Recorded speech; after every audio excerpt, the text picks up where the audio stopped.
Hello everyone. நேற்று கனரா பேங்கோட அப்ரெண்டிஸ்ஷிப்போட wait லிஸ்ட்டோட final opportunity வந்துருந்துச்சு. ஸோ டிவிக்காக நான் நேற்று வீடியோவில் சொல்லியிருந்தேன், இந்த மாதிரி ஹெச் ஆஃபீஸ்க்கு வந்து மெயில் பண்ணியிருக்கோம் அப்படின்னு சொல்லியிருந்தேன். ஸோ அங்கேருந்து ரிப்ளை இன்னைக்கு வந்துருந்துச்சு. என்னன்னு பார்த்தீங்கன்னா, நம்ம சூஸ் பண்ண டிஸ்ட்ரிக்ட்டில் அவைலபிள் ஸ்லாட் இருக்கும்போது கண்டிப்பாக அவங்க வந்து அதை நம்மளுக்கு இன்ஃபார்ம் பண்ணுவாங்க மெயில் மூலமாக அப்படின்னு இதில் வந்து சொல்லியிருந்தாங்க. ஸோ இது அஃபிஷியலாக கனரா பேங்க்லேருந்து ஹெச் ஆஃபீஸர்லேருந்து அனுப்பியிருந்தாங்க.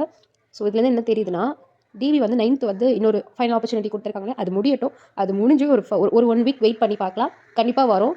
இப்போ வந்து டிவி வந்து 29, 30, 31 இந்த மாதிரி 3 நாள் நடந்திருக்கு இல்லையா? ஸோ இது வந்து யாருக்குமே வந்து தனித்தனியா வந்து ஒருத்தருக்கு தான் சொல்லுவாங்க. ஒரு நாள் அந்த மாதிரிலாம் இல்ல. எல்லாருக்கும் சேர்த்தே எல்லா ப்ராசஸும் ரெடி ஆனதுக்கப்புறம் எங்கெல்லாம் ஸ்லாட் அவைலபிளா இருக்குன்னு எல்லாமே கலெக்ட் பண்ணி சேர்த்து வச்சு தான் அவங்க வந்து ஒரே டே, அதாவது சேம் டேல தான் மெயில் அனுப்புவாங்க. அந்த சேம் டேல தான் அஃபிஷியல் வெப்சைட்லயும் அத வந்து அப்டேட் பண்ணுவாங்க. ஸோ அப்படி பார்க்கும்போது நம்மளுக்கு இன்னும் ஒரு 5 டேஸ்ல இது வந்து தெரிய வரும். கண்டிப்பா டிவி ப்ராசஸ் முடிஞ்சோனயும் வெயிட் லிஸ்ட்ல ஆல்ரெடி இருக்கவங்க முடிஞ்சவங்களுக்கு மெயில் கண்டிப்பா வரும். ஸோ வெயிட் பண்ணி பார்க்கலாம்.